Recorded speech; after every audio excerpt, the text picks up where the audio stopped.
Good morning to all. Welcome to In Nursing Expert.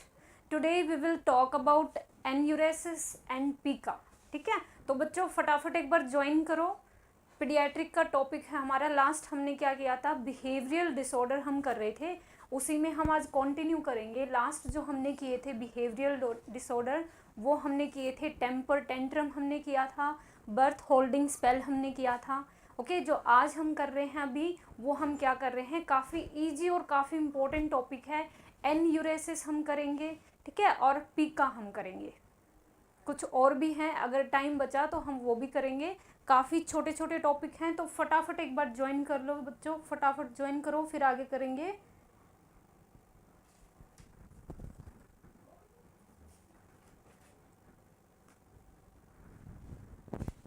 Enuresis, और इसको और भी हम एक नाम से बोलते हैं, वो हम क्या बोलते हैं, एन्यूरेसिस को बच्चों क्या बोलते हैं. नाम क्या आप दोनों का? नेहा एंड वंशिका. आपको पता है एन्यूरेसिस का सेकंड नेम क्या है, क्या बोलते हैं, बेड वेटिंग. तो हम क्या बात कर रहे हैं, एन्यूरेसिस क्या है बच्चों, भूलना नहीं है. जो हम लास्ट क्लास में टॉपिक कर रहे थे, हम क्या कर रहे थे, हम कर रहे थे बिहेवियरल डिसऑर्डर. ठीक है, क्या कर रहे थे, बिहेवियरल डिसऑर्डर. तो इसी के अंदर जो हमारा टॉपिक था आज का वो क्या है, एन्यूरेसिस, और we can say bed wetting. तो बिहेवियरल डिसऑर्डर में हमारा जो आज हम कर रहे हैं वो हम क्या कर रहे हैं, एन्यूरेसिस हमने स्टार्ट किया है. तो बच्चों फटाफट एक बार ज्वाइन कर लो.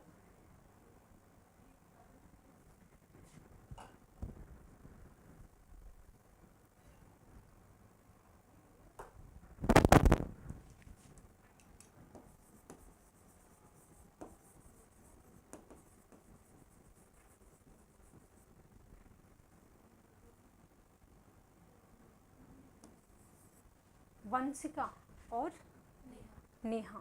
ठीक है, देखो बेड वेटिंग की जब हम बात करते हैं, अब मैंने आपको पता ही है, ये जो हमारी क्लास है ना, ये है पीडियाट्रिक क्लास. तो जब भी हम बात करेंगे ना पीडियाट्रिक में, हम जो भी टॉपिक कर रहे होते हैं, हम बात कर रहे होते हैं किसके बारे में, बच्चों के बारे में. तो यहाँ पे जो टॉपिक मैंने लिया है, मैंने क्या लिया है, एन्यूरेसिस. एन्यूरेसिस बच्चों क्या है, बच्चों से रिलेटेड ही है, और इसका सेकंड नेम तो हमें पता ही चल गया. बट एग्जामिनर कभी भी बेड वेटिंग यूज नहीं करेगा, ना तो कॉम्पिटिटिव एग्जाम में और ना ही आपके थ्योरी एग्जाम में. क्यों नहीं करेगा, क्योंकि इससे तो बच्चे को पता ही चल जाएगा टॉपिक क्या है. तो वो क्या करते हैं, वो कभी भी इजी टर्म यूज नहीं करेंगे, वो क्या बोलेंगे आपको, एन्यूरेसिस.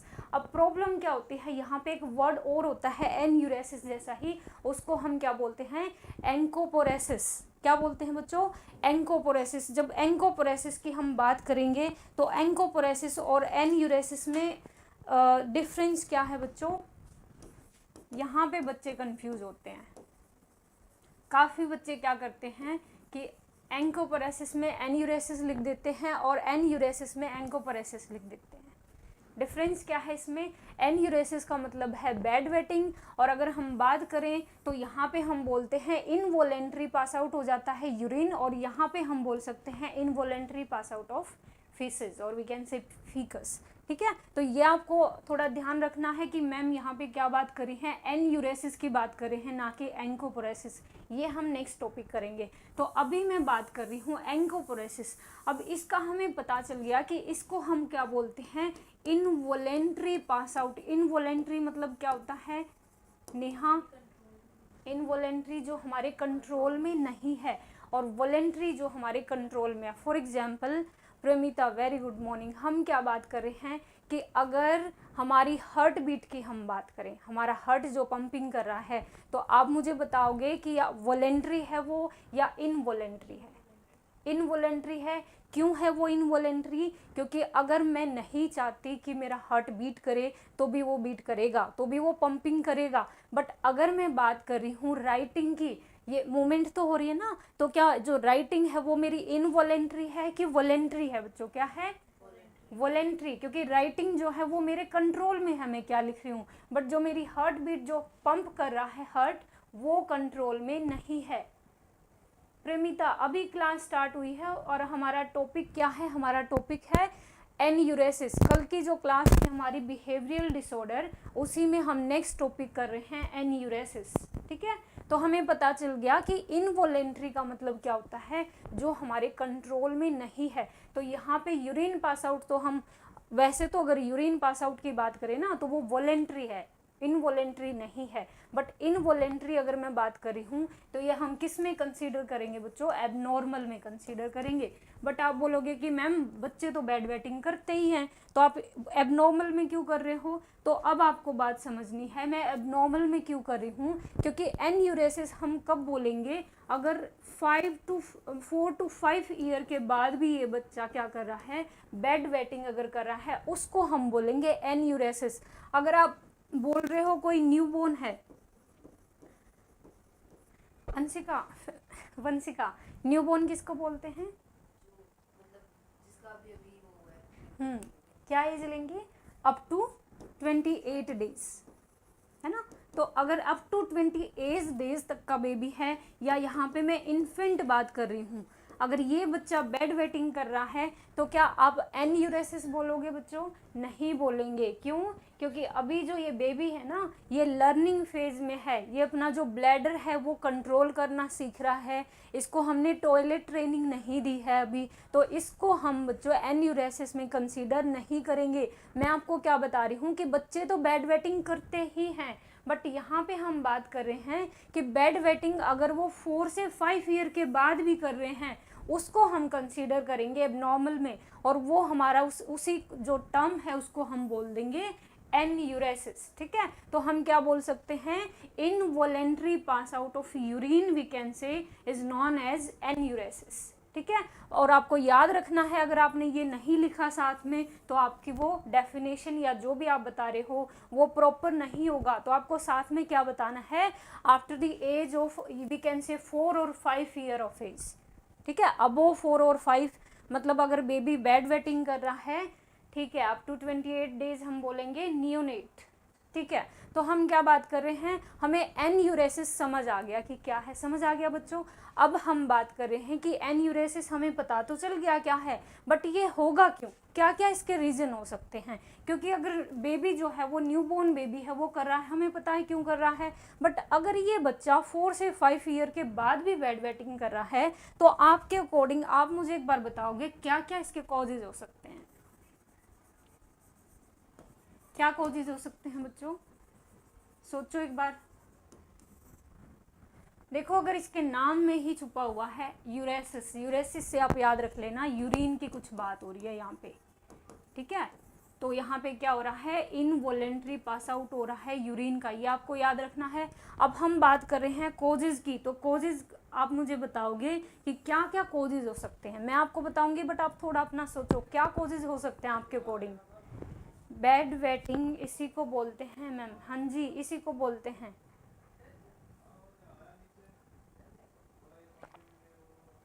अगर हम कोजेज की बात करें तो बच्चों आपके अकॉर्डिंग क्या क्या कोजेज हो सकते हैं, क्या कोजेज हो सकते हैं। अभी बेबी ये बोर्न हुआ है, इसकी जो ब्लैडर कैपेसिटी है ना वो प्रॉपर नहीं है, तो क्या बोल सकते हैं, स्मॉल ब्लैडर कैपेसिटी, और वी कैन से जो ब्लैडर उसका है वो अभी इतना कैपेबल नहीं है कि वो होल्ड कर पाए। स्पिंक्टर्स पता है आपको कि जो स्पिंक्टर्स होते हैं वो इतने स्ट्रॉन्ग नहीं हैं कि वो यहाँ पे यूरिन को होल्ड कर पाएँ। सेकंड अगर हम बात करें, बताओ नेहा बताओ क्या हो सकता है, और कुछ भी बताओ, आप गलत बताओगे तो भी प्रॉब्लम नहीं है, बट बोलो क्या हो सकता है।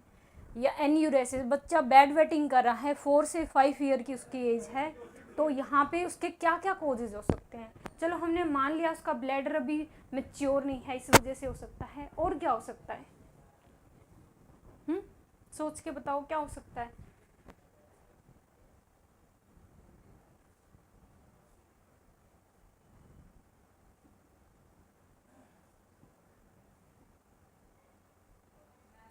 स्पिंक्टर्स,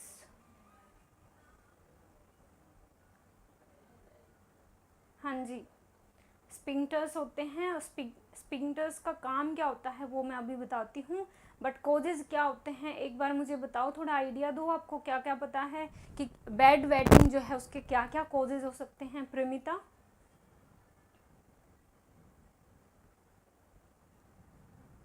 कोई आइडिया नहीं? क्यों भाई, कोई आइडिया नहीं? तुक्का मार दो, देखो क्या हो सकता है। अगर हम बात करें स्मॉल ब्लैडर कैपेसिटी तो हो ही सकता है। तो यहाँ पे बच्चों बार बार एक टॉपिक में करवाऊंगी, एक नेक्स्ट क्लास होगी, वो होता है टॉयलेट ट्रेनिंग। ये काफ़ी इंपॉर्टेंट रोल प्ले करता है एक बेबी के लिए, ठीक है। तो अगर जो मदर है या कोई भी फैमिली मेम्बर है उन्होंने क्या किया, एप्रोप्रिएट टॉयलेट ट्रेनिंग नहीं दी है बच्चे को, तो हमें दोनों ही प्रॉब्लम फेस करनी पड़ती हैं, एन्यूरेसिस की भी और एंकोपोरेसिस की भी, ठीक है। तो हम क्या बात कर रहे हैं, इन एप्रोप्रिएट अगर क्या है, अभी बताया क्या है, टॉयलेट ट्रेनिंग। थोड़ा एक्टिव रहो। अगर इन एप्रोप्रिएट टॉयलेट ट्रेनिंग है तो यहाँ पे भी क्या हो सकता है, क्या हो सकता है बच्चों, एन्यूरेसिस की प्रॉब्लम आएगी। उसके बाद अगर हम बात करें और क्या क्या यहाँ पे हो सकता है, तो क्या यहाँ पे कोई इमोशनल फैक्टर भी हो सकता है? वेरी गुड, बिल्कुल हो सकता है, इमोशनल फैक्टर भी हो सकता है। इमोशनल फैक्टर क्या होगा बच्चों, अगर ये जो बच्चा है इसको मतलब 4 से 5 ईयर का वो है स्टूडेंट बोल लो, चलो स्कूल जाना इसने स्टार्ट कर दिया है, तो यहाँ पे अगर इस बच्चे को मतलब कोई टीचर ऐसा है या कोई सीनियर या उसका क्लासमेट जो इसको क्या कर रहा है, मतलब इन्फीरियर शो करवा रहा है, सुपीरियर अपने आप शो कर रहा है, तो यहाँ पे भी ये बच्चा किस में हो सकता है, फियर में हो सकता है। अगर ये बच्चा फियर है, इसको एंजाइटी है, तो यहाँ पे एक बात समझना मेरी, आप बोलोगे मैम इसकी वजह से बेड वेटिंग कैसे होगा, तो बच्चों जब हमें डे टाइम पे जो हम फेस कर रहे होते हैं ना, आपके साथ भी ऐसा होता होगा, जो डे टाइम में आप फेस कर रहे हो वही नाइट में आपको फिर ड्रीम्स में दिखता है ना। आपको ऐसे ही ड्रीम आते हैं। फॉर एग्जांपल आपने कोई हॉरर मूवी देखी है तो आपको ऐसे ही ड्रीम आएगा कि कोई पीछे लगा हुआ है, हॉरर मतलब कुछ ऐसे ही सीन आपको दिखेंगे ड्रीम में, कोई कैसी भी मूवी आप देख रहे हो। इसलिए हम क्या बोलते हैं, मतलब पता नहीं बोलते हैं कि नहीं, बट ऐसा करना चाहिए कि सोने से पहले आपको ट्राई करना है, या तो आप मेडिटेट कर रहे हो या कुछ अच्छी चीज़ें अपने सबकॉन्शियस माइंड में डाल रहे हो, क्योंकि ड्रीम का मतलब ही क्या है कि आपका जो उस टाइम पे कॉन्शियस है ना, वो तो आप सो जाते हो बट सबकॉन्शियस वहाँ पे काम कर रहा है। तो डे टाइम में जो सबकॉन्शियस में आपने डाला है, अच्छी चीज़ें डाली हैं, बुरी चीज़ें डाली हैं, कैसी भी डाली हैं, वो आपका ड्रीम के कन्वर्ट होके वही चीज़ें आपको शो होंगी। तो यहाँ पे हम ये बात क्यों कर रहे हैं, हम ये बात इसलिए कर रहे हैं, हाँ जी हॉरर मूवी नहीं देखते हो, ठीक है। हम क्या बात कर रहे हैं, इमोशनल फैक्टर की बात कर रहे हैं बच्चों। तो अगर ये जो स्टूडेंट है, मतलब ये जो बेबी है, अगर कॉलेज स्कूल में इसको क्या कर रहे हैं, कोई भी मतलब ज़्यादा इसको फियर एंजाइटी कोई भी मैटर हो सकता है, इसके मार्क्स अच्छे नहीं आ रहे हैं बच्चे के, या बोल नहीं पाता है और उसकी वजह से इसको बार बार या तो टीचर डांट रही है या कोई क्लासमेट है, कुछ बच्चे होते हैं ना सुपीरियर शो करते हैं अपने आप को, तो उस वजह से भी बच्चों प्रॉब्लम हो सकती है कि इस बच्चे के ड्रीम में उसको यही दिखेगा। और आप देख लेना अगर घर पे कोई बच्चा है आसपास, तो वो कई बार बच्चे क्या करते हैं, सोते हुए चिल्लाने लग जाते हैं, रोते हैं बुरे से। तो यहाँ पे हम क्या सोचते हैं, भाई इन्होंने कुछ ड्रीम ऐसा देख लिया, तो उस ड्रीम में भी वो क्या कर सकते हैं, वो डर से मतलब इनवॉलेंट्री पास आउट यहाँ पे हो सकता है यूरिन, ठीक है। तो क्या हो सकता है, इमोशनल फैक्टर भी हो सकता है। ये तो मैंने बात की है सिर्फ किसकी, हमने बात की है स्कूल की, बट अगर हम बात करें क्या पेरेंट्स ऐसे नहीं हो सकते, कुछ पेरेंट्स भी तो ऐसे होते हैं, मैंने देखा है कुछ पेरेंट्स ऐसे होते हैं, जैसे ही बेबी स्कूल ज्वाइन किया तो उनकी एक्सपेक्टेशन इतनी हाई होती है कि मेरा बच्चा ही जो है ना वो टॉप करे हर बार। क्या ये पॉसिबल है, मैं पहले भी ये बात कर चुकी हूँ, ये पॉसिबल नहीं है। हम जितने भी इंसान है ना, सबका जो ब्रेन की कैपेसिटी है वो डिफरेंट है बच्चों। अगर मैंने बताया था एक बच्चा अगर 95 ले रहा है ना, तो एक बच्चा ऐसा भी आ जाएगा जो 99 लेगा। तो हमें क्या करना है, किसी भी पेरेंट्स हैं या फिर आपके सिबलिंग्स हैं, कोई भी कजन है, आपको क्या करना है, कभी भी इन बच्चों को स्ट्रेस एंजाइटी नहीं देनी है। अगर बच्चा बिल्कुल ही मतलब ध्यान ही नहीं दे रहा है स्टडी पे, तो हमें ठीक है उसकी हेल्प करनी है, बट आपको कभी भी उसको ये नहीं करना है कि भैया आपको फर्स्ट ही आना है, फर्स्ट पोजीशन ही लेके आनी है। अगर आप ऐसे करोगे तो उसकी जो नॉर्मल ब्रेन कैपेसिटी है उसको भी आप डिस्टर्ब कर दोगे, और ये बच्चा किस में चला जाएगा। सोचो कितना छोटा सा बेबी है और यहाँ पे ही आप लोगों ने इसको फियर एंजाइटी में डाल दिया, तो पूरी लाइफ इसका क्या हाल होगा। आपको पता है आजकल पूरी लाइफ ही हमारी, जो हम जिस एज में हैं वहाँ पे भी सबकी अपनी एज के अकॉर्डिंग कितनी फियर एंजाइटी, कितनी स्ट्रेस है। तो इतने छोटे बेबी को क्या स्ट्रेस देनी चाहिए? मेरे अकॉर्डिंग बिल्कुल भी नहीं देनी चाहिए। बट इसका मतलब ये नहीं कि बच्चे स्कूल मत जाओ, मज़े करो आप, नहीं, स्कूल जाना है, पढ़ना है, बट बच्चे की जितनी कैपेसिटी है उसके अकॉर्डिंग उसको करने दो।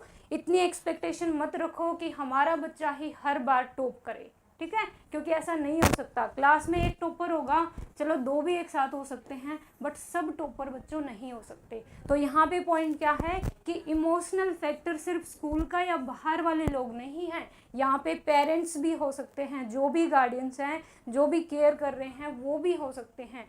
कैसे हो सकते हैं मैंने आपको बताया, वो स्टडी से रिलेटेड हो सकता है, या कोई भी कंपटीशन कुछ है, कोई डांस कंपटीशन है, कुछ भी है, बच्चे के ऊपर प्रेशर बना रहे हैं कि तुम्हें ही फर्स्ट आना है, उसको इतना प्रेशर डाल रहे हैं, तो यहाँ पे भी क्या हो सकता है, उसको एनयूरेसिस हो सकता है। और अगर हम बात करें, जब मैं बता रही हूँ एक पॉइंट, तो फटाफट आप नेक्स्ट सोच लिया करो कि मैम और ये भी हो सकता है। प्रमिता क्या हो सकता है? नेहा, वंशिका क्या हो सकता है भाई?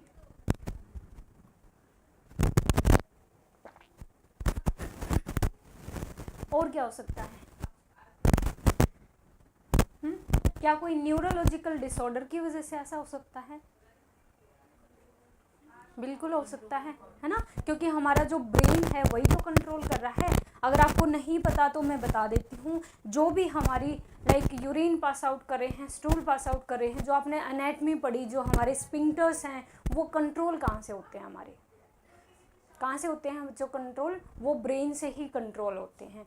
अगर आप नॉर्मल इस अभी लाइक कहीं पे भी बैठे हो या आप स्लीपिंग मोड में हो, जब आपको यूरिन पास आउट नहीं करना, तो उस टाइम पे आपके ब्रेन को पता है कि इस टाइम पे जो स्पिंक्टर्स है ना, वो हमारे क्या रखने हैं, वो टाइट रखने हैं। बट जब आप सीट पे बैठ गए जाके वॉशरूम में, तो आपके ब्रेन तक मैसेज जाएगा कि अब क्या करना है, जो स्पिंक्टर्स हैं वो आपको लूज कर देने हैं, मतलब उनको ओपन कर देना है। अगर वो वहाँ पे काम नहीं कर पाया तो आप वो वहाँ भी प्रॉब्लम आ जाएगी, और अगर वो यहाँ पे काम नहीं कर पाया, टाइट नहीं कर पाया, तो ये भी प्रॉब्लम आ जाएगी, ठीक है।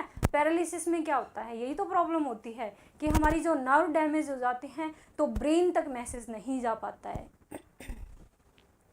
सिंपैथेटिक, हाँ जी, सिंपैथेटिक पैरासिम्पैथेटिक इसमें काम करेगा। तो हम क्या बात कर रहे हैं, कोई न्यूरोलॉजिकल अगर डिसऑर्डर है तो भी बच्चों क्या हो सकता है, एनयूरेसिस की प्रॉब्लम आ सकती है,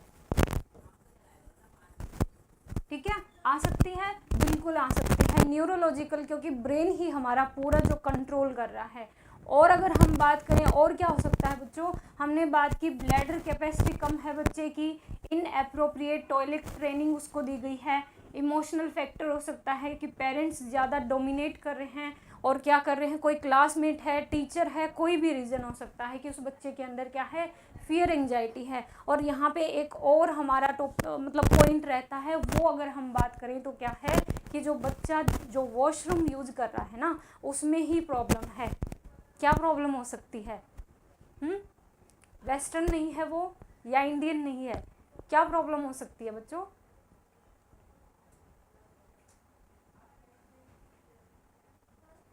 सोचो क्या हो सकती है प्रमिता? क्या मतलब मैं क्या बात कर रही हूँ कि क्या यहाँ पे जो वॉशरूम बच्चे को यूज करवा रहे हैं, क्या वो भी एक रीज़न हो सकता है एन्यूरेसिस का? और जब मैं कुछ बोल रही हूँ तो मतलब उसके पीछे कोई रीज़न होगा, तो हो सकता है, तो क्या हो सकता है?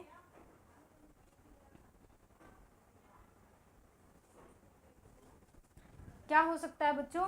अगर जो वॉशरूम है या जो भी ऐसा एरिया है जहाँ पे बच्चा बेबी पास आउट कर रहा है यूरिन, अगर वो ज़्यादा डार्क है, वो ज़्यादा मतलब इन्वायरमेंट उसका क्या है, ज़्यादा कोल्ड है, अगर वो बार बार ऐसी चीज़ें फेस कर रहा है ना, वो ज़्यादा डार्क है वहाँ पे और बच्चे को वहाँ पे जाने में डर लग रहा है, बात समझना, तो ये बच्चा क्या करेगा, ये बार बार बेड वेटिंग करेगा। समझ आया? अगर आपको लग रहा है मैम ऐसा नहीं होगा, तो बच्चों मान लो ऐसा होगा। सिंपैथेटिक पैरासिम्पैथेटिक, प्रमिता ये बताऊंगी, कोई अगर इससे रिलेटेड कुछ आएगा ना तो ये हम टॉपिक उठाएंगे। सिंपैथेटिक क्या है, पैरासिम्पैथेटिक। सिंपैथेटिक मेनली हमारा काम करता है जो हमारी इमरजेंसी वाली सिचुएशन होती है ना, जिसको बोलते हैं करो मरो वाली सिचुएशन है। फॉर एग्जांपल आप घूम रहे हो अपने बॉयफ्रेंड गर्लफ्रेंड के साथ और सामने से पेरेंट्स आ जाए, यहाँ पे हमारा एक्टिवेट कौन सा होता है, यहाँ पे सिंपैथेटिक एक्टिवेट होता है। और सबसे ज़्यादा जो मैंने नोट किया है, जब हमारा प्रैक्टिकल होता है या हमारा इंटरव्यू होता है ना, और एक जो हमारा मतलब हमारे से पहले जो स्टूडेंट है गया हुआ है, अब नेक्स्ट मुझे एंटर करना है, ये जो सिचुएशन होती है यहाँ पे आप अच्छे से देख सकते हो कि हमारा सिंपैथेटिक एक्टिवेट होता है।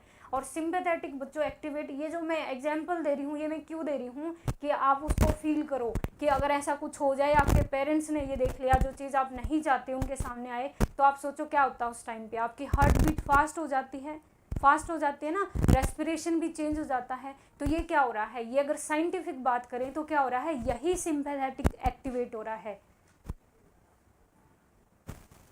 नहीं प्रमिता, बच्चा होल्ड नहीं कर पाएगा, छोटा बेबी जो है ना उसको होल्ड करना नहीं आता। बट हम बात कर रहे हैं अगर मेन जो हमारी टॉयलेट ट्रेनिंग होती है 3 ईयर तक बच्चा जो है उसको सीख जाना चाहिए होल्ड करना, बट उसके लिए हमें उसकी हेल्प करनी पड़ेगी, वो खुद नहीं सीख सकता। डार्क कोल्ड, हाँ डार्क और कोल्ड में क्या बात करी हूँ कि अगर वॉशरूम जो है जहाँ टॉयलेट जो वो यूज़ कर रहा है, अगर उसका इन्वायरमेंट ऐसा है वो कंफर्टेबल वहाँ पे नहीं है, उसको डर लग रहा है, कुछ भी वहाँ पे इन्वायरमेंट ऐसा है जो स्टेबल नहीं है, तो भी ये बच्चा क्या कर सकता है, बेड वेटिंग करेगा, क्योंकि ये उस एरिया को अवॉइड करेगा, ये सोचेगा कि मुझे वहाँ से बचना है, तो इसको पता ही नहीं चलता है। तो ये सारे कोजेज आपको समझ आएंगे, एक बार रिप्लाई कर दो यस और नो, समझ आ गए, ठीक है।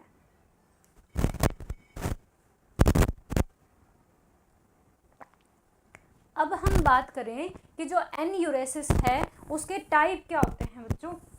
तो टाइप्स आपने पहले भी पढ़े होंगे कि हम 2 टाइप में ले लेते हैं, क्या लेते हैं, एक होता है हमारा प्राइमरी एन्यूरेसिस और एक क्या होता है सेकेंडरी। अब नेहा मुझे बताएगी, यहाँ पे एन्यूरेसिस की बात नहीं है, यहाँ पे सिर्फ मैं पूछ रही हूँ कि हमारा प्राइमरी कब बोलते हैं और सेकेंडरी कब बोलते हैं। फटाफट रिप्लाई कर दो बच्चों।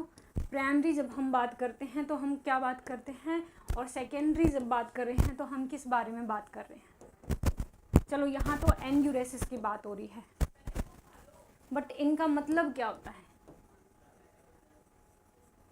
क्या मतलब होता है। देखो यहाँ पे एन्यूरेसिस बता रही हूँ, बट ये जो बता रही हूँ ना ये हमेशा याद रखना, क्योंकि ये बहुत बार यूज़ होंगे, काफ़ी डिजीज़ में भी ये यूज़ होगा उसके टाइप्स में, कि जो ये डिजीज़ जो है इसके टाइप्स क्या हैं, प्राइमरी हो सकता है, सेकेंडरी हो सकता है। तो हम क्या बात कर रहे हैं, हम तो बात कर रहे हैं एन्यूरेसिस की। तो यहाँ पे प्राइमरी एन्यूरेसिस का मतलब ये है, प्राइमरी की जैसे यहाँ पे एमनोरिया की भी बात कर लेते हैं, कि साथ में आपको ये याद रहेगा कि हम अगर एमनोरिया की, एमनोरिया क्या होता है बच्चों, एब्सेंस ऑफ,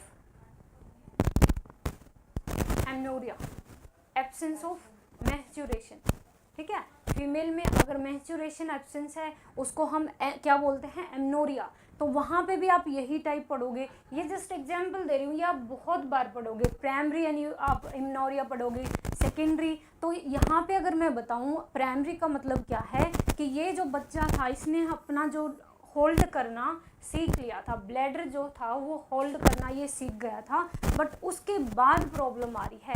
मतलब ऐसा है कि लाइक 3 ईयर से 5 ईयर तक इसने क्या किया, ये प्रॉपर टॉयलेट ट्रेनिंग इसको दी गई थी, और इसका जो था मतलब ऐसा बेड वेटिंग का कोई भी मतलब इंसिडेंस नहीं हुआ था। अब क्या होगा कि यहाँ पे, अच्छा ये सेकेंडरी में बता दिया मैंने, चलो सेकेंडरी पहले बता देती हूँ। मतलब इसका कोई ऐसा नहीं हुआ था, इसने 4 से 5 ईयर तक क्या कर लिया था प्रॉपर, मतलब 3 से 4 ले लो, 3 से 4 इसने प्रॉपर होल्ड करना सीख लिया था अपने ब्लैडर को, यूरिन को। बट अब क्या हुआ, अब ऐसा पता नहीं क्या हुआ कि इस बच्चे ने क्या कर दिया, फिर से इसने बेड वेटिंग करना स्टार्ट कर दिया। बात समझना, यहाँ पे इसको भूल जाओ। अब ये सुन लो, यहाँ पे क्या है, ये बच्चा अभी इसकी मतलब स्टार्ट हुआ ही नहीं है टॉयलेट ट्रेनिंग, या हम दे रहे हैं, उसके बाद भी ये बच्चा क्या कर रहा है, बार बार ये बेड वेटिंग कर रहा है। मेरी बात समझना, मैं क्या बोल रही हूँ, इस बच्चे ने अभी सीखा ही नहीं था होल्ड करना।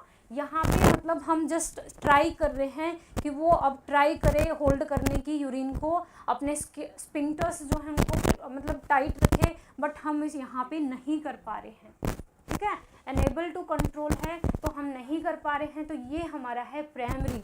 बट सेकेंडरी क्या है कि इस बच्चे ने यहाँ पे होल्ड करना सीख लिया था, बट उसके बाद उसको प्रॉब्लम आ रही है।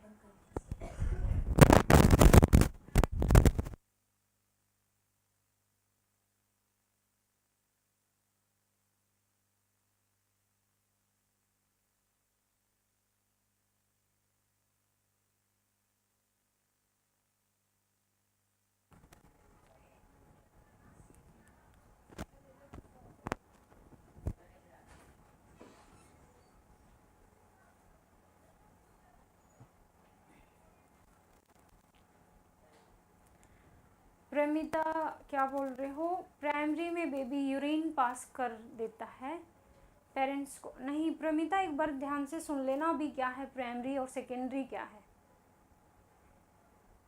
प्राइमरी का मतलब, अब मैं जब एमनोरिया इसीलिए मैंने उठाया है कि जब दो टर्म आप सुनोगे ना तो आपको ये क्लियर हो जाएगा। एन्यूरेसिस से अगर नहीं हो रहा तो एमनोरिया से बिल्कुल हो जाएगा। तो हम बात कर रहे हैं, एक बार वॉइस चेक करना प्रमिता, क्लियर है? वॉइस क्लियर है?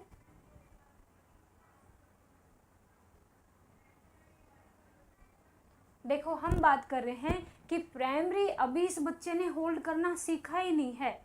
अभी ये जो बच्चा है ये लर्निंग में है, तो ये जो बेड वेटिंग कर रहा है वो बच्चा है प्राइमरी एन्यूरेसिस में।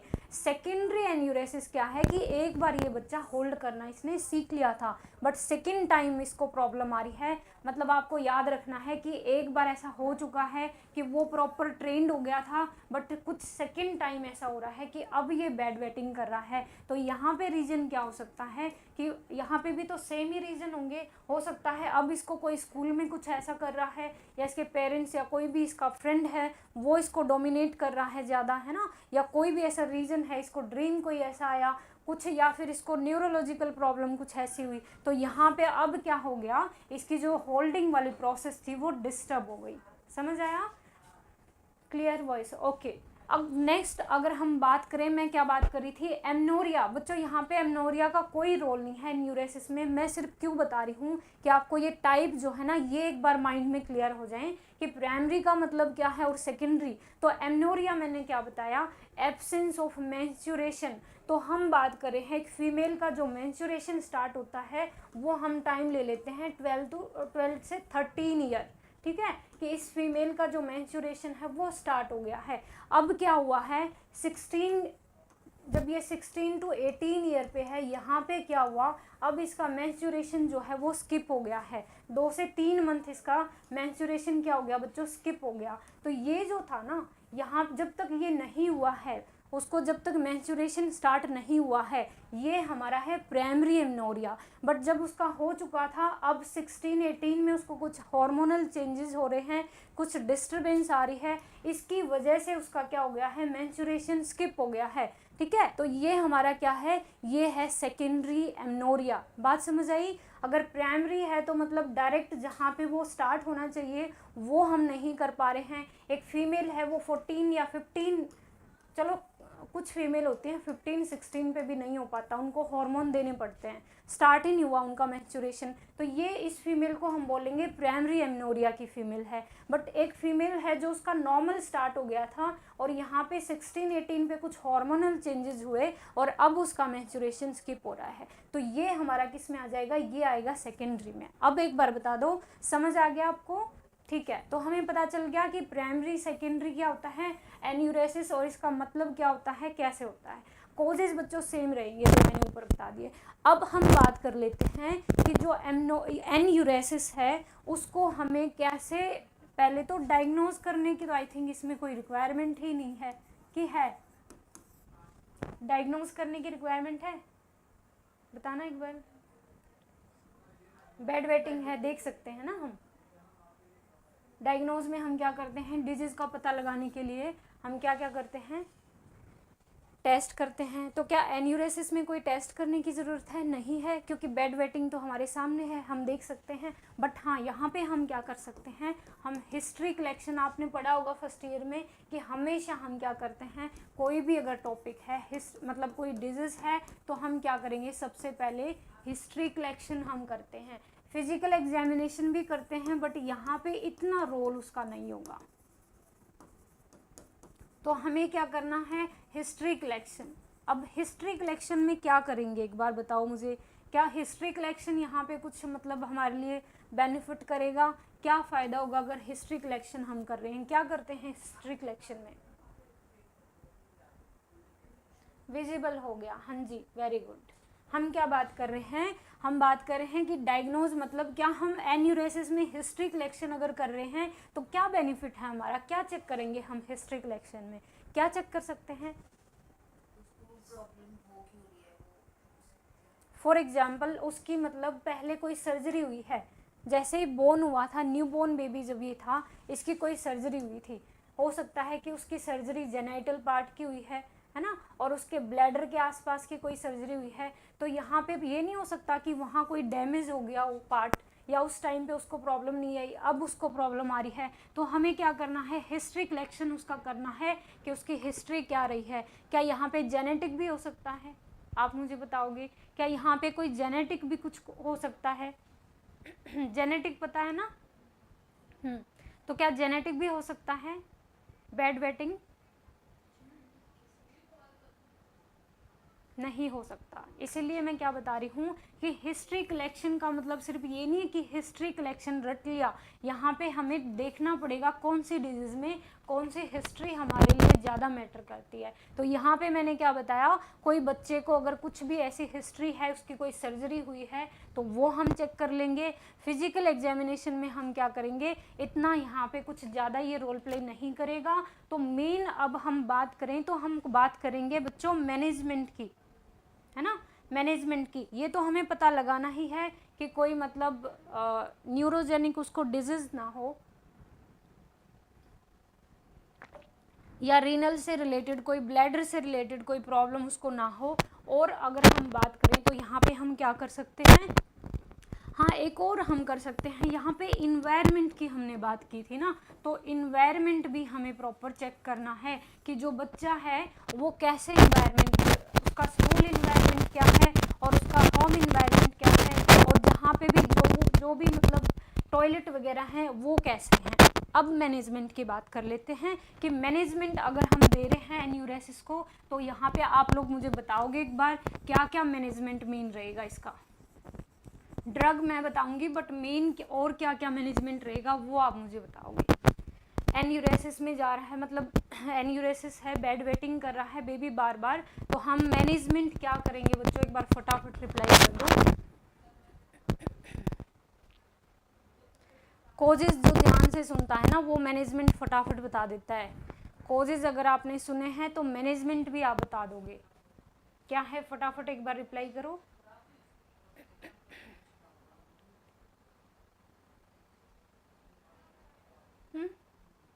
पार्टिसिपेट करो, थोड़ा एक्टिव रहो। टॉयलेट ट्रेनिंग फॉलो करना है, वेरी गुड। और बताओ और क्या करेंगे?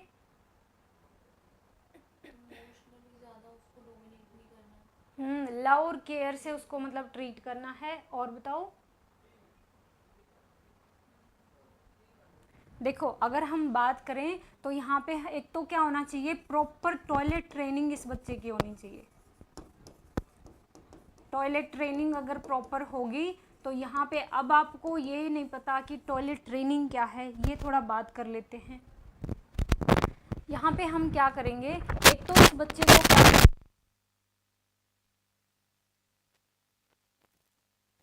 कभी भी इस बच्चे को हम फ्लूइड नहीं देंगे, ठीक है। फ्लूइड ऐसा नहीं है कि अब भी उसको फ्लूइड दिया और फ्लूइड लेते लेते ही बेबी सो जाता है, जो नॉर्मल मैंने देखा है यही होता है। तो बच्चों यहाँ पे उसको ये प्रॉब्लम आएगी ही आएगी एन्यूरेसिस की। तो हमें क्या करना है, अगर ये प्रॉब्लम आ रही है तो हमें उसको फ्लूइड नहीं देना है बिफोर स्लीपिंग। हम उसमें गैप रखेंगे, 2 घंटे पहले उसको दे दिया कि हम जब स्लीपिंग के लिए उसको लेके जा रहे हैं तो पहले ही हम उसको यूरिन पास आउट करवा सकते हैं, ठीक है। सेकंड अगर हम बात करें तो इसमें हमें क्या करना है, एक तो हमने फ्लूइड नहीं देना है। सेकंड अगर हम बात करें तो जब भी बेबी को स्लीपिंग के लिए लेके जा रहे हो तो यूरिन पास आउट उसको करवा के ही लेके जाना है बेड पे, ठीक है। और नेक्स्ट अगर हम बात करें तो आपने टॉयलेट ट्रेनिंग अगर पढ़ा है तो आपको पता होगा कि ये जो बच्चे होते हैं ना, यहाँ पे 4 से 5 टाइम इनको बार बार उठा के यूरिन पास आउट करवाना पड़ता है नाइट में, स्टार्टिंग में जब आप ट्रेनिंग दे रहे हो। क्यों? क्योंकि ये अपनी होल्ड नहीं कर सकते। आप इसके साथ ये नहीं कर सकते कि भाई इसको फीड रहे हो कि होल्ड करो, नहीं कर पाएगा ये बेबी। हमें क्या करना होता है, इसकी हैबिट बनानी है कि हमें स्टार्टिंग में क्या करेंगे, इसको मतलब 4 से 5 टाइम हमें बार बार इसको उठा के वॉशरूम लेके जाना है और उसके बाद ये बेबी धीरे धीरे होल्ड करेगा। और हमें क्या करना है कि जैसे ही लग रहा है कि बेबी को 3 आवर्स हो गए हैं सोते हुए, उसकी नींद एक बार हमें डिस्टर्ब कर देनी है। डिस्टर्ब कैसे करना है? हाँ, रुलाओगे इसको? अच्छा, वॉइस ओके।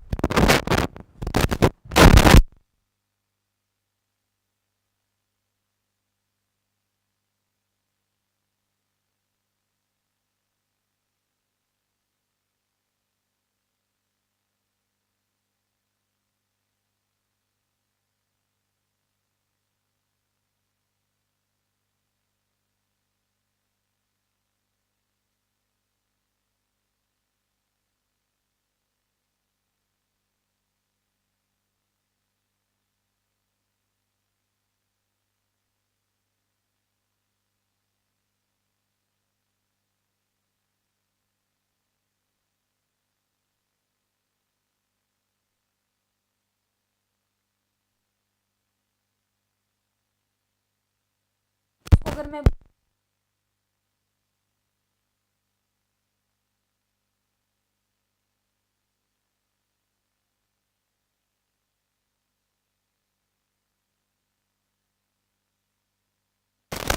ओके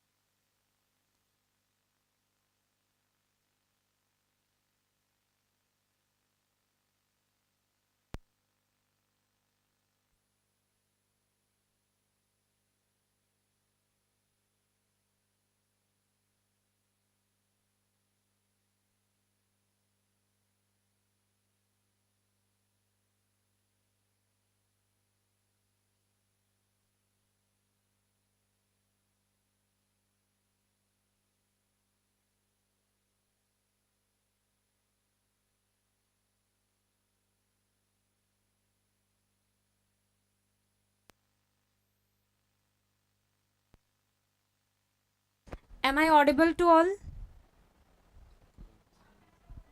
वॉइस आ रही है बच्चों?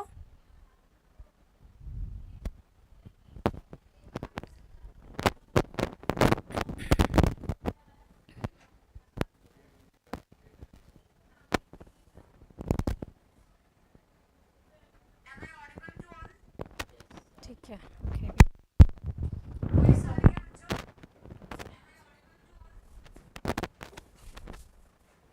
ओके चलो ठीक है, अब वॉइस क्लियर है। अब हम बात क्या कर रहे थे कि टॉयलेट ट्रेनिंग हमें देना है, बट इसके अंदर हमें क्या क्या चीज़ें ध्यान रखनी है। तो हम बात कर रहे हैं, क्वेश्चन ओके आ रही है, चलो ठीक है। हम बात कर रहे हैं कि बच्चा जो है ना, उसको 4 से 5 टाइम हमें क्या करना है, उसको यूरिन पास आउट करवाना है। नाइट टाइम पे उसको फ्लूइड नहीं देना है, जस्ट सोने से पहले। फिर हमने क्या बात की बच्चों कि ये जो बच्चे होते हैं ना, कोई भी जो बच्चे, वो इतने प्योर हैं कि उनको हम पागल बना सकते हैं आराम से, है ना। आपको नहीं बना सकते, तो उनको हम क्या बोलेंगे, मतलब अगर उन्होंने बेड वेट नहीं किया तो हम उसको कोई भी मतलब रिवॉर्ड देंगे। लाइक उसका कोई फेवरेट टॉय हम दे सकते हैं, कोई कैंडी देंगे, उसको चॉकलेट देंगे, तो यहाँ पे इस बच्चे को काफ़ी अच्छा लगेगा और ये ट्राई करेगा कि नेक्स्ट टाइम भी उसको वो रिवॉर्ड मिले, है ना, क्योंकि उसके लिए कैंडी चॉकलेट जो होती है ना उसका दिन बन जाता है। आप लोगों ने अगर याद है जब बचपन में हमें कुछ मिलता था ऐसे, तो हमें क्या लगता था कि बस आज का दिन मस्त है। मुझे तो अगर रिमोट मिल जाता था ना जिस दिन जिस दिन रिमोट का मेरा नंबर होता था, तो उस दिन मुझे लगता था बस आज लाइफ सेट है।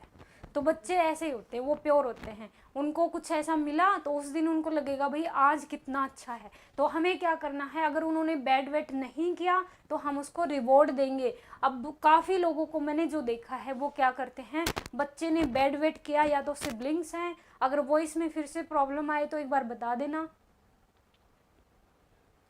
हाँ जी ठीक है, मैं क्या बात कर रही हूँ कि काफ़ी लोग क्या करते हैं, बच्चे ने यूरिन पास आउट कर दिया, अब उसको चिढ़ाते हैं, या तो सिबलिंग्स हैं या पेरेंट्स भी ये बोल देते हैं कि इतना बड़ा हो गया है, बेड वेट कर रहा है, शर्म नहीं आ रही है, ये नहीं है। बच्चों अगर ऐसे करोगे ना तो ये बच्चा, आप सोचो ये तो पहले ही बेचारा प्रॉब्लम में है, वो तो पहले ही फियर एंजाइटी में ये कर रहा है, आपने उसको और ज़्यादा फियर एंजाइटी में डाल दिया। हाँ जी रिवार्ड देंगे, तो हम क्या बोल रहे हैं, आपने और उसको एंजाइटी दे दी, तो क्या एन्यूरेसिस ठीक होगा? नहीं होगा, क्योंकि वो खुद उसको नहीं पता। जब वो यूरिन पास आउट कर रहा है, वहाँ पे एक वर्ड टर्म मैंने बोली थी इनवॉलेंट्री, उसको नहीं पता, जब वो कर रहा है उसको नहीं पता है। तो यहाँ पे क्या होगा, अगर आपने उसको कोई भी ऐसा एम्बेरसिंग मोमेंट उसके लिए अगर करवाया, एम्बेरसिंग उसको फील करवाया, तो वो एन्यूरेसिस ठीक नहीं होगा, बट उसको और ज़्यादा प्रॉब्लम आ जाएगी। बात समझ आई? तो हमें कैसे बच्चे के साथ डील करना है, सोने से पहले उसको फ्लूइड लिक्विड नहीं देंगे, यूरिन जो पास आउट करवाना है 4 से 5 टाइम, ये स्टार्टिंग की बात कर रहे हैं, धीरे धीरे हम इसको डिक्रीज कर देंगे।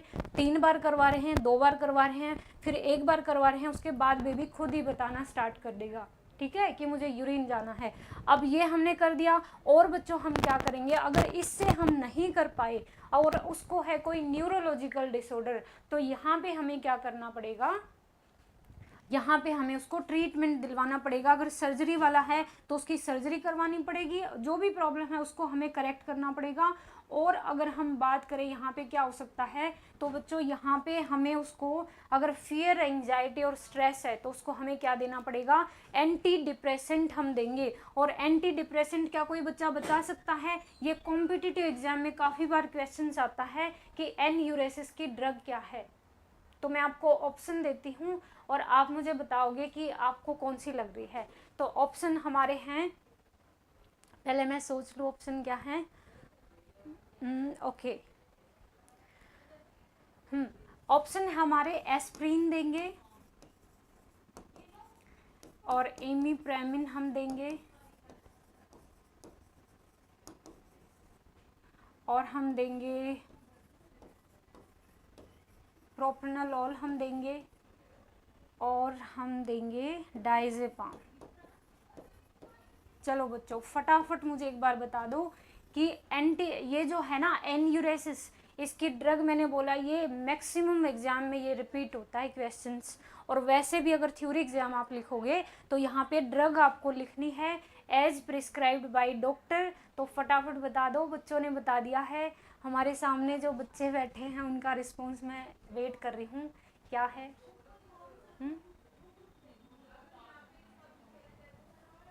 तुम्हारे कोडिंग क्या होना चाहिए?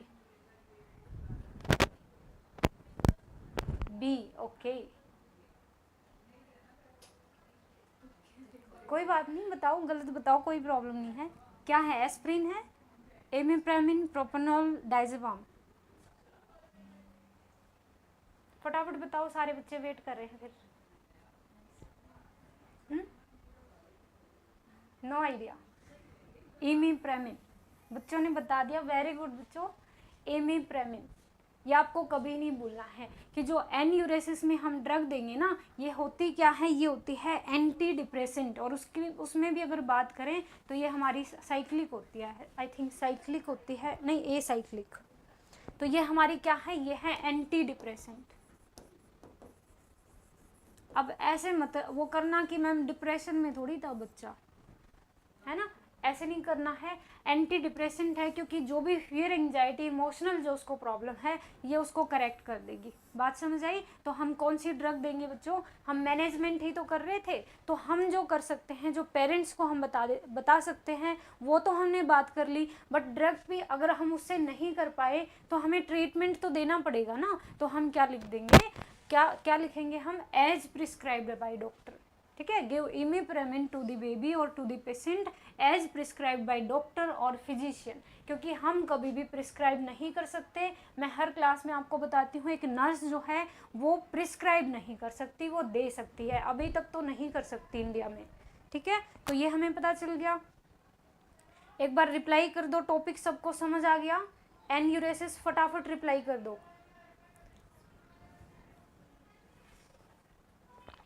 और डाउट है तो फटाफट ये भी टाइप कर दो कि मैम ये एक बार दोबारा बता दो। ड्रग हमने दे दी, और बच्चों इस बच्चे को इमोशनल सपोर्ट तो देना ही है। इसके साथ अगर लव केयर आपने नहीं, मतलब इसको ट्रीट नहीं किया लव और केयर से, तो ये बच्चा जो है वो नहीं हो पाएगा ठीक। तो हमें साइकोथेरेपी भी हम यूज़ कर सकते हैं, बट वो जब करते हैं जब ये हम इससे हम नहीं कर पा रहे हैं, उसमें मेनली हमारा काउंसलिंग और गाइडेंस ही होती है कि भाई टॉयलेट ट्रेनिंग कैसे देना है, कैसे बच्चे को ट्रीट करना है, जो भी मैंने आपको बताया उसको रिवॉर्ड वगैरह देना है, तो वो भी हम इसमें इंक्लूड कर सकते हैं। ठीक है, अब चलो नेक्स्ट। आपको समझ आ गया? कोई डाउट है तो पूछ लो, नहीं तो हम नेक्स्ट जो हमारा टॉपिक है वो है पीका। पीका पीका आपको पता होगा, पता है बच्चों पीका क्या है?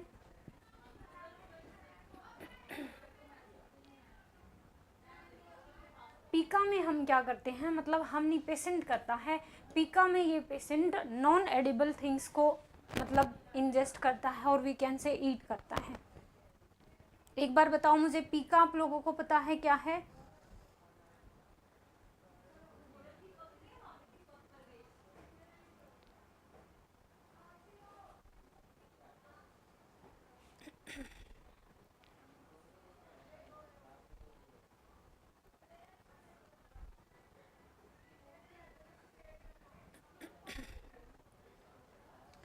बेबी चौक चेक खा लेता है सिर्फ चौक खाएगा। चलो, पीका की अगर हम बात करें, पीका हमारा है हैबिट डिसऑर्डर, और हम इसको क्या बोल सकते हैं, ईटिंग डिसऑर्डर में भी ये हमारा आता है। ठीक है, पीका ये बार बार आपका यूज होगा अब आगे, पीका। ठीक है, तो पीका हमारा क्या है, हैबिट डिसऑर्डर हम इसको बोल सकते हैं, या हम इसको ईटिंग डिसऑर्डर भी बोल सकते हैं। क्यों बोलेंगे, अब आपको समझ आ जाएगा कि हैबिट और ईटिंग डिसऑर्डर इसको क्यों बोलेंगे। क्योंकि इसमें क्या करता है, जो भी चाइल्ड की बात कर रहे हैं या अडल्ट की भी बात कर रहे हैं, आपको पता होगा काफ़ी प्रेग्नेंट फीमेल, काफ़ी फीमेल भी क्या करती हैं, पेंसिल, चौक है या फिर पेंट्स वगैरह वो खाते हैं। We can say non edible जो थिंग है ना, जो खाने लायक नहीं है, वो हम क्या कर रहे हैं, वो मतलब पेशेंट खा रहा है। ठीक है, नॉन एडिबल सब्सटेंसेस जो है वो पेशेंट खाएगा। तो यहाँ पे हम क्या बोल सकते हैं, फॉर एग्जाम्पल हम क्या लेंगे, हम ले सकते हैं पेंट। पेंट बच्चों ये नहीं है कि डिब्बा लेके आएगा पेंट पी जाएगा, नहीं। जैसे दीवार पे पेंट करा होता है ना, उसको निकाल निकाल के खाते हैं बच्चे, आप देख लेना। पेंट्स हो गया, चौक हो गया, पेंसिल भी खाते हैं काफ़ी बच्चे, और काफ़ी तो वो भी खाते हैं, पेज जो होते हैं ना, नोटबुक के जो पेजेस होते हैं वो भी खा लेते हैं बच्चे। पेंसिल, चौक और भी हो सकता है। और आपको पता नहीं होगा या पता है, काफ़ी बच्चे हेयर्स भी खा लेते हैं, नहीं पता? तो अभी याद रखना। मिट्टी, हाँ जी मिट्टी तो खाते ही हैं, मुल्तानी मिट्टी बहुत खाते हैं। वैसे भी कहीं पे मिट्टी दिखेगी तो उनको काफ़ी अच्छा लगता है। ऐसा क्यों होता है? आपको तो सुन के ऐसा हो रहा होगा कैसे खा रहे हैं, बट सोचो उनको कितना मज़ा आ रहा है। ऐसा क्यों हो रहा है? क्यों कर रहे हैं वो बच्चे ऐसे? Non nutritive substance, very good. Non nutritive और नॉन एडिबल मतलब जो खाने लायक हैं ही नहीं, वो जो चीज़ें खा रहा है, क्या ये खाने लायक हैं? पेंट्स, चौक, पेंसिल, हेयर्स, ये सब खा रहे होते हैं वो, तो क्या ये खाने लायक है? बिल्कुल नहीं है। तो इसी को हम क्या बोलते हैं? पीका। मैं क्या बात कर रही हूँ कि ये बच्चे क्यों खा रहे हैं, हमें तो सुन के ऐसा लग रहा है कि ये कैसे खा सकता है कोई, बट ये बच्चे तो बड़े इंटरेस्ट लेके खा रहे हैं। और मैं बात कर रही हूँ सिर्फ बच्चे नहीं, मैंने काफ़ी बड़े भी देखे हैं खाते हुए, मिट्टी वगैरह खाते हैं, प्रेग्नेंट फीमेल तो काफ़ी खाती ही है ना। तो इसका रीज़न क्या है बच्चों? अच्छा टेस्ट लगता है खाने में। ओके देखो, अगर हम बात करें तो ये बच्चे जो मेनली जो बच्चे होते हैं ना, वो होते हैं नेग्लेक्टेड बच्चे। अब नेग्लेक्टेड क्या होता है, किसको बोलते हैं नेग्लेक्टेड? जिन बच्चों को केयर नहीं मिल पाती है, या तो ये नेग्लेक्टेड बच्चे हैं, या फिर हम बोलें पुअर सोशियो इकोनॉमिक कंडीशन इनकी है। पुअर सोशियो इकोनॉमिक अगर कंडीशन है तो भी क्या होगा बच्चों? अब आप बात अगर मेरी पकड़ गए, नहीं पकड़ा, मैंने क्या बात की? नेग्लेक्टेड, मतलब जो नेग्लेक्टेड है उनको भी प्रॉपर न्यूट्रिशन नहीं मिल रहा है। जो सोशियो इकोनॉमिक पुअर है, जिनकी कंडीशन अच्छी नहीं है, जो इन्वेस्ट नहीं कर सकते फूड पे, इनका भी बच्चों क्या होता है? न्यूट्रिशन अच्छा नहीं होता। तो हम क्या बात कर रहे हैं? जो बच्चे नेग्लेक्टेड हैं, जो पुअर सोशियो इकोनॉमिक कंडीशन में हैं, माल न्यूरिस्ट जो बच्चे हैं ना, वो ये खाते हैं। तो माल न्यूरिस्ट जो बच्चे हैं वो ये क्यों खाते हैं? क्योंकि उनकी बॉडी में डेफिशिएंसी होती है, मेनली आयरन और कैल्शियम की डेफिशिएंसी होती है। और जो डेफिशिएंसी होती है, इस वजह से ही बच्चे क्या करते हैं? ये चीज़ें खाने लग जाते हैं। तो क्या हम इसको ट्रीट कर सकते हैं? ट्रीट कर सकते हैं। अब बोल के देखना, कोई आपकी फ्रेंड या कोई बच्चा खा रहा है कि मत खा, तो वो क्या करेगा? बिल्कुल नहीं मानेगा, वो तो खाएगा। वो क्या करेगा? आप सामने देख रहे हो, वो पीछे जाके खा लेगा। तो क्या हमने ट्रीट किया? नहीं कर सकते। तो फिर कैसे ट्रीट करेंगे? आप बताओ मुझे, कैसे ट्रीट करेंगे? अब देखो, मैंने बोला था जब भी मैं कोई डिजीज़ या कुछ बता रही हूँ ना, जब मैं उसके कोज बता रही हूँ ना बच्चों, तो वो आपको ध्यान से सुनना है। जिसने कोज पकड़ लिए वो मैनेजमेंट फटाफट बता देगा। जब एमएस अगर मैंने करवाई ना, तो एमएस में कैसे करवाती हूँ कि कोज जैसे ही मैं बताती हूँ तो बच्चे मैनेजमेंट फटाफट बता देते हैं, क्योंकि कोज ही तो मैनेजमेंट है। बात समझना, जो रीज़न है वही तो मैनेजमेंट करेंगे ना। अगर किसी को फीवर है, फीवर का कोज है उसको इन्फेक्शन, बात समझना, तो यहाँ पे मैनेजमेंट क्या दोगे उसको? क्या दोगे? कोज क्या है बच्चों? कोज है इन्फेक्शन। तो यहाँ पे क्या आ जाएगा? इन्फेक्शन के लिए क्या देते हैं? एंटीबायोटिक। और फीवर है, चलो फीवर भी वैसे सिम्टम में ही आएगा, किसी डिजीज का क्या है? फीवर भी अगर है सिम्टम, और इन्फेक्शन भी है, ये मैंने कोज बता दिए, तो बच्चे फटाफट बता देते हैं कि इन्फेक्शन है तो एंटीबायोटिक देंगे मैम मैनेजमेंट में, और यहाँ बता देंगे क्या देंगे, या तो उसको हम बाथ वगैरह दे सकते हैं, या फिर हम क्या देंगे उसको? पैरासीटामोल देंगे, है ना। तो मैं क्या बता रही हूँ? कोज से फटाफट बता सकते हैं। तो आपको कोई भी सब्जेक्ट पढ़ रहे हो, एमएस पढ़ रहे हो, पीडिया पढ़ रहे हो, गायनी का डिसऑर्डर पढ़ रहे हो, कोई भी डिसऑर्डर पढ़ रहे हो, जब कोज की बात आती है ना, कोज को ध्यान से सुन लो, मैनेजमेंट में प्रॉब्लम नहीं आएगी, और कोज इतने डिफ़िकल्ट नहीं होते हैं। तो आप मैनेजमेंट फटाफट बता दोगे और लिख दोगे कि ये इसका मैनेजमेंट हो सकता है। तो हमें क्या करना है? Very good. एक तो पॉजिटिव रेनफोर्समेंट यहाँ पे भी काम करेगा कि जब ये बच्चा नहीं खा रहा है तो हमें क्या करना है? इसको रिवॉर्ड देना है। और क्या करना है? बच्चे का सबसे पहले हमें न्यूट्रिशन जो है ना, वो करेक्शन करना है, कि जो न्यूट्रिशन उसको प्रॉब्लम है वो प्रॉब्लम उसको ना आए। नेक्स्ट अगर हम बात करें तो इस बच्चे को भी हमें सेम लव और केयर से ही ट्रीट करना है। जितने भी बिहेवियर डिसऑर्डर बताए हैं मैंने, वहाँ पे अगर हम बात करें, ज़्यादा अगर मैं बात ना करूँ, 50% लोग जो ट्रीट करते हैं ना बच्चों के साथ, वो गलत तरीके से ट्रीट करते हैं। वो क्या करते हैं? उसको डांटते हैं, पीटते हैं, बट इससे कभी भी वो ट्रीट होगा ही नहीं। आप सोचो, वो बच्चा तो पहले ही प्रॉब्लम फेस कर रहा है, आप क्या कर रहे हो? उसको और प्रॉब्लम में डाल रहे हो। तो पॉइंट क्या है कि सारे बिहेवियरल डिसऑर्डर है ना, वो आंख बंद करके एक पॉइंट लिख देना कि इस बच्चे को हमें क्या करना है? लव और केयर से ही ट्रीट करना है। कभी भी उसको थ्रेट किया, कभी भी ये बेबी जो है वो ट्रीट नहीं हो पाएगा, करेक्ट नहीं हो पाएगा। बेबी है वो, अडल्ट को फिर भी आप डांट सकते हो, बट बेबी जो है ना वो नहीं हो पाएगा कभी भी ठीक। कोई भी अगर उसको प्रॉब्लम है, कोई भी प्रॉब्लम, ये जो मैं पढ़ा रही हूँ ये नहीं, और भी अगर बच्चे को प्रॉब्लम है और आप उसको डांट के ट्राई कर रहे हो, नहीं हो सकता।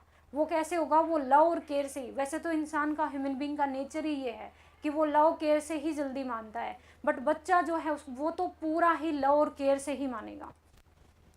एंटीपैरेटिक, हाँ जी। तो मैं क्या बात कर रही थी कि कॉजेज पे हमें ध्यान देना है। तो नेग्लेक्टेड जो बच्चा है ना, इसको लव केयर नहीं मिलता है, इसको अफेक्शन नहीं मिलेगा, तो हमें वो तो ऐड करना ही है।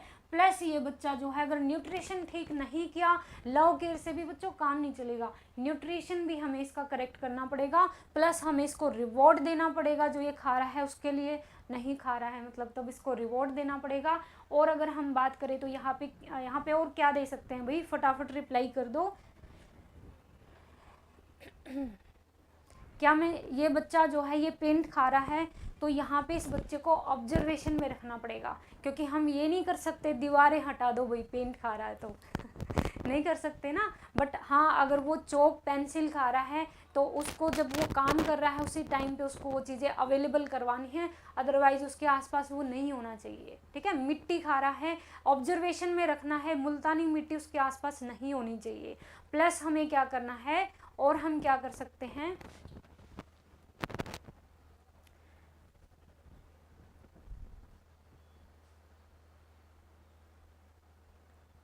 और बच्चों को क्या किया जाता है, बच्चे होते हैं मैंने बोला काफ़ी पागल बना सकते हैं हम उनको इजीली। तो जैसे ही हमें लग रहा है कि ये बच्चा जो है अभी होमवर्क कर रहा है और हम कुछ काम कर रहे हैं, अब हमें लग रहा है कि ये कर सकता है यहाँ पे ऐसा, तो उसको डाइवर्ट कर देना है। डाइवर्ट कैसे करेंगे, उसको कोई ऐसा टॉय दे देंगे, कोई ऐसा काम दे देंगे कि ये आपको ड्राइंग का कुछ हमने दे दिया कि बच्चे मैं अभी ये काम करके आ रही हूँ और आपको ये ड्राइंग करनी है, और अगर आपने ये प्रॉपर किया तो आपको आते ही मैं चॉकलेट दूंगी।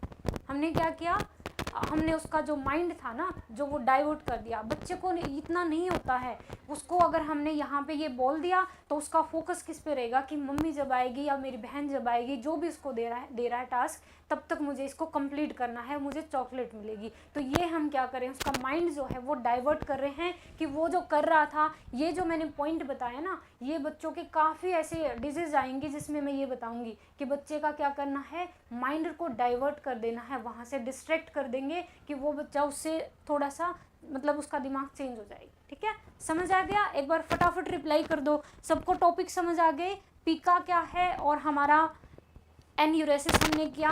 ऐसे ही बच्चों में बता देती हूँ, एंकोपोरेसिस थोड़ा बता देती हूँ। एंकोपोरेसिस सेम हमने जैसे एन्यूरेसिस को किया था, सेम ऐसे ही वहाँ पे सिर्फ यूरिन के बजाय क्या है, बच्चा फीसेस पास कर देता है और फीकस पास कर देता है बेड पे ही। ठीक है, तो यहाँ पे सेम कॉजेज रहेंगे। टॉयलेट ट्रेनिंग अच्छे से नहीं दी है उसको, कोई न्यूरोलॉजिकल उसको प्रॉब्लम है, कोई भी मतलब उसको प्रॉब्लम हो सकती है, लाइक इंटेस्टाइनल कोई उसको प्रॉब्लम हो सकती है। ठीक है, तो हमें क्या करना है, कॉजेज उसके सेम रहेंगे, डायग्नोज भी उसका सेम रहेगा और ट्रीटमेंट भी बच्चों उसका सेम रहेगा।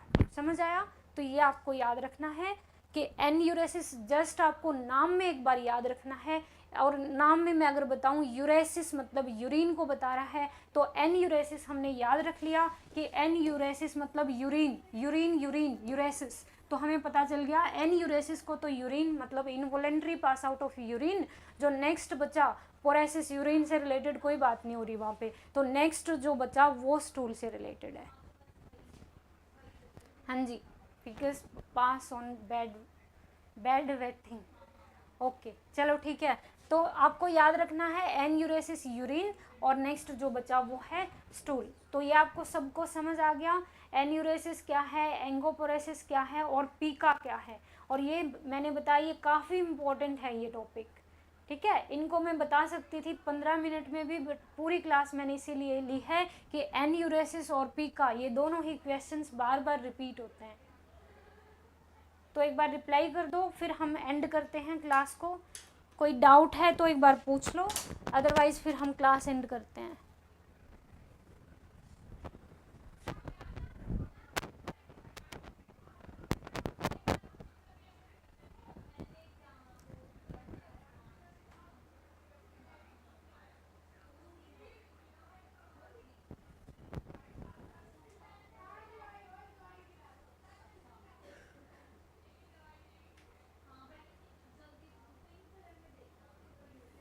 ओके, प्रेमिता बोल रही है एंकोपोरोसिस का मैनेजमेंट बता दिए। ओके, देखो मैनेजमेंट क्या रहेगा इसका, कुछ तो सेम ही रहेगा।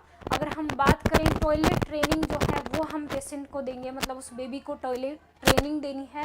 बट यहाँ पे थोड़ा अगर मैं चेंज की बात करूँ तो यहाँ पे चेंज क्या होगा, मेनली जो चेंज होगा ना, साइकोलॉजिकल सपोर्ट इसको देनी है। बट अगर हम मैं कोज में अगर बात करूँ तो यहाँ पे कोज होगा कॉन्स्टिपेशन। इस बच्चे का जो कोज होता है ना, यहाँ पे एक कोज जो हमारा यूरिन में नहीं होगा वो होगा कॉन्स्टिपेशन। तो बच्चों कॉन्स्टिपेशन जब बेबी होता है तो टॉयलेट ट्रेनिंग आप दे रहे हो, टॉयलेट ट्रेनिंग तो काम ही नहीं कर पाएगी अगर उसको कॉन्स्टिपेशन है। तो हमें यहाँ पे क्या करना है, उसका सबसे पहले हमें कॉन्स्टिपेशन को करेक्ट करना है।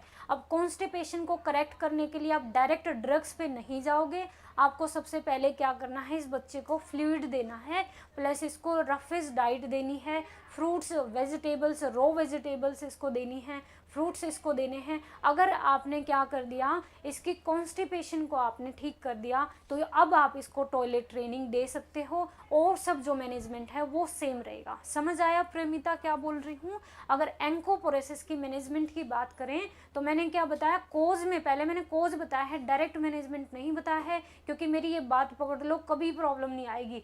कोज कर लिए तो हमने मैनेजमेंट, हमें कोई बताए ना बताए, मैं नहीं भी बताऊंगी तो आप ऐसे बन जाओ कि मैम आपने कोज बता दिए तो मैनेजमेंट हम बता देंगे, ठीक है, क्योंकि जिसको कोज पता है मैनेजमेंट वही रहेगा। मैंने बताया कोज इसका एक रहता है कॉन्स्टिपेशन, तो मैनेजमेंट पूरा कॉन्स्टिपेशन का मैनेजमेंट आएगा फिर, कि उसको रफ डाइट देनी है, मतलब रफेज वाली डाइट देनी है, ठीक है, उसको रॉ वेजिटेबल्स देंगे, रफेज उन्हीं में होता है ज़्यादा फाइबर वाला जो होता है, हम फ्लूइड उनको देंगे। और टॉयलेट एक और होता है, कॉन्स्टिपेशन का रीजन जो होता है ना, अगर प्रॉपर टाइमिंग अगर स्किप कर रहे हैं बच्चे की, जैसे हमने 8 AM उसकी टाइमिंग रखी है मतलब स्टूल पास आउट करने की, तो अगर बच्चों आपने 10 कर दिया तो यहाँ पे भी प्रॉब्लम आ सकती है बच्चे को कॉन्स्टिपेशन की। तो ये मैं क्यों बता रही हूँ कि जब आप मैनेजमेंट करोगे ना तो आपको यूरिन में चलो फिर भी चल जाएगा, बट टॉयलेट मतलब फीसेस की अगर बात करें हैं, स्टूल की अगर बात करें हैं, तो आपको ये टाइम मैनेज करना पड़ेगा। अगर 8 बजे उसको ट्रेनिंग दे रहे हो या 9 बजे उसको टॉयलेट करवा रहे हो तो यहाँ पे आपको सेम टाइम मैनेज करना है,